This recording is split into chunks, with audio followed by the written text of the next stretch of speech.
Emotional vulnerability. Emotional vulnerability का मतलब basically ये होता है कि जो लोग इमोशनली बहुत जल्दी किसी की वजह से अफेक्ट हो जाते हैं। किसी ने कुछ कह दिया और हमको बुरा लग गया, किसी ने कुछ कहा और हम हर्ट हो गए, ये वाली जो सिचुएशन होती है उसको कहते हैं इमोशनल वल्नरेबिलिटी। कई बार हमको लगता है कि यार मैं इमोशनली स्ट्रांग नहीं हूँ, राइट? कोई कुछ कह देता है और मुझे फील बहुत हो जाता है। That is called emotional vulnerability. Emotional vulnerability usually इस वजह से होती है कि हम अंदर से स्ट्रांग नहीं है। उसको बोलते हैं इनर स्ट्रेंथ। अगर हमारे अंदर आंतरिक शक्ति, अंदर से हम अगर स्ट्रांग हो सकते हैं तो इमोशनल वल्नरेबिलिटी डाउन हो जाएगी। सो इट इज, एक बढ़ गया तो दूसरा कम हो गया, ये कम हो गया तो ये बढ़ जाएगा। विच मीन्स अगर हम इमोशनली स्ट्रांग है तो वल्नरेबिलिटी कम हो जाएगी। जब इनर स्ट्रेंथ कम हो जाएगा तो वल्नरेबिलिटी बढ़ जाएगी। So we have to understand this. छोटी छोटी बातों में जब बुरा लग जाता है तो that is called emotionally vulnerable होना। अब ट्रिकी क्वेश्चन क्या होता है पता है? छोटी छोटी बातों में दुख लगना। ये छोटी छोटी बात का जो डेफिनेशन है वो सबके लिए अलग है। कोई चीज ऐसी होगी कि जो मेरे लिए बहुत छोटी है, किसी और के लिए तो बहुत बड़ी हो गई। तो जिसको ये बात बड़ी लगेगी वो इमोशनली वल्नरेबल ज्यादा हो गया। अगर मुझे कोई भी बात, किसी ने कुछ भी बोल दिया और मुझे ठीक है यार होता है छोड़ दो, अगर मैं ये कह सकता हूं यानी कि मैं ट्रिगर नहीं होता, इट मीन्स कि मेरी वल्नरेबिलिटी कम है, क्योंकि मेरी स्ट्रेंथ, इनर स्ट्रेंथ जो है वो ज्यादा है। नाउ लेट अस अंडरस्टैंड कि ये इमोशनल वल्नरेबिलिटी का सॉल्यूशन क्या है। इमोशनल वल्नरेबिलिटी का एक ही सॉल्यूशन है, इनर स्ट्रेंथ। अंदर से जब हम स्ट्रांग होते हैं, ताकतवर होते हैं, वी आर सेल्फ सफिशिएंट। हमको बाहर के लोग क्या कहेंगे मेरे बारे में उसके वैलिडेशन की जरूरत नहीं पड़ती। विच मीन्स अगर कोई मुझे कुछ बोलेगा तो मैं खुश, अगर कोई मुझे कुछ बोलेगा तो मैं दुखी।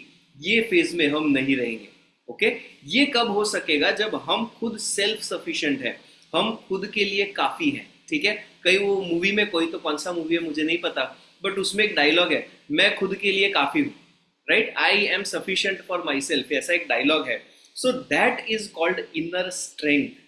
आज हम डिस्कस करने वाले हैं कि ये इनर स्ट्रेंथ को डेवलप कैसे किया जाता है। Since today is Wednesday, the topic is absolutely for today. Forgiveness करने से हमारा इनर स्ट्रेंथ बढ़ता है। ओके? फॉरगिवनेस और इनर स्ट्रेंथ ये कैसी बात है पता है? जिम जाने से बॉडी बढ़ती है, और अच्छी बॉडी होगी तो हम जिम ज्यादा जाएंगे, राइट? ये दोनों एक दूसरे के साथ पैरेलली चलता है। जब हम जिम नहीं जाते, एक्सरसाइज नहीं करते तो क्या होगा? नए नए जब हम जिम में जाते हैं तो 2 किलो, 2.5 किलो, 5 किलो का डंबल लेके भी हमको हाथ में पेन होगा, राइट? क्यों? क्योंकि हमारे बॉडी के अंदर वो ताकत अभी तक नहीं है। जो लोग रेगुलरली जिम जाते हैं, 3 साल, 5 साल, 10 साल से जिम जाते हैं, वो लोग क्या करेंगे? 15 किलो का डंबल करेंगे, फिर भी उनको लगेगा कि दिस इज नॉर्मल, राइट? क्यों? क्योंकि उनका बॉडी ट्रेन्ड है। सो अगर बॉडी ट्रेन्ड है तो हम ज्यादा वेट लिफ्ट कर पाएंगे, बॉडी ट्रेन्ड नहीं है तो हम वेट लिफ्ट नहीं कर पाएंगे। अब इसका other side of the way देखना है।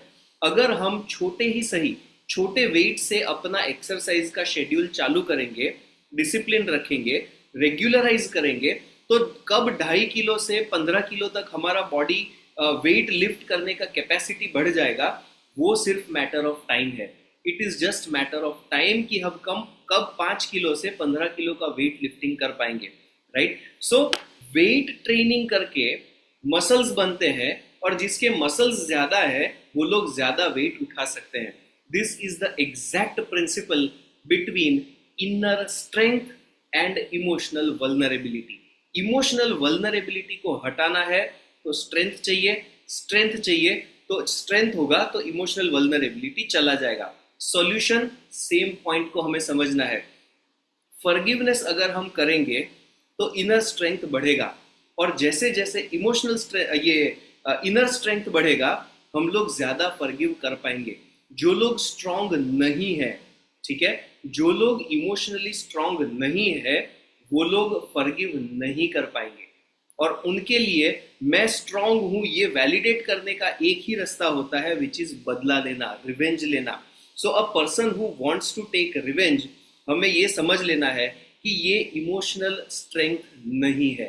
अगर हमको किसी सिचुएशन में लगता है कि अब तू देख तेरा मैं क्या हालत कर देता हूँ, इट मीन्स हम लोग अंदर ही अंदर कहीं ना कहीं वीक पड़ गए हैं। ठीक है, the moment we start blaming, यहाँ पे अभी किसी ने कमेंट्स में लिखा था ब्लेम करने की आदत लग जाती है। जब हमें पता चला कि हम ब्लेम करने लगे तो हमें समझना है कि हम इमोशनली वल्नरेबल है, यानी कि इमोशनल स्ट्रेंथ कम है, एंड एक सिंपल दवाई लेनी है।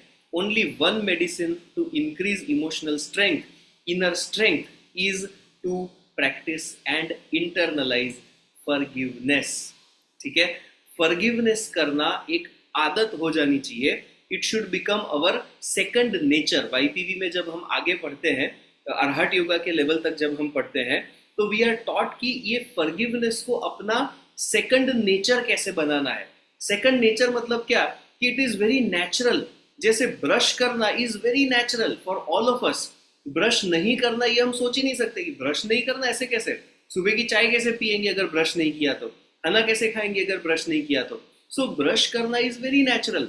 इसी तरह forgiveness also has to become a second nature. हमारी नेचर में ही आ जाना चाहिए फॉरगिवनेस का आदत। नाउ सेकंड थिंग, फॉरगिवनेस का मतलब ये बिल्कुल नहीं है कि हम एक्शन ना लें। अगर कोई हमें परेशान करता है तो हमें एक्शन नहीं लेना, हाँ बस माफ कर दो, छोड़ दो, उसको परेशान करने दो। That is not the point. ठीक है, माफ करने का मतलब ये बिल्कुल नहीं है कि हम सही एक्शन ना लें। जिस समय पे जो एक्शन लेने की जरूरत है उस समय पे वो एक्शन तो लेना ही है। Okay, that action has to be taken. But वो एक्शन लेने के पीछे का भाव क्या है, रिवेंज है, तो दैट इज अ प्रॉब्लम। अगर हम कोई भी एक्शन लेते हैं बदले की भावना से, तो वो एक प्रॉब्लम है।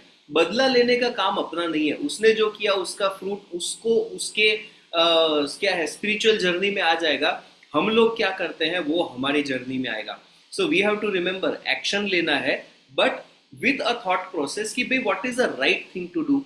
इस सिचुएशन में क्या करना सही चीज है वो हमें करना है। नॉट बिकॉज वो गलत है, नॉट बिकॉज मैं सही हूं, नॉट बिकॉज मैंने उसको धक्का देना है, उसने ये किया, उसको बदला। Not for that reason, only one reason, what is the right thing to do. Okay, वो एक्शन हमें लेना है with a spirit of forgiveness. माफ करने के थॉट प्रोसेस के साथ हमें एक्शन लेना है। Okay, so that is why practising forgiveness sadhana is very very important. Since today is Wednesday, हम फॉरगिवनेस साधना प्रैक्टिस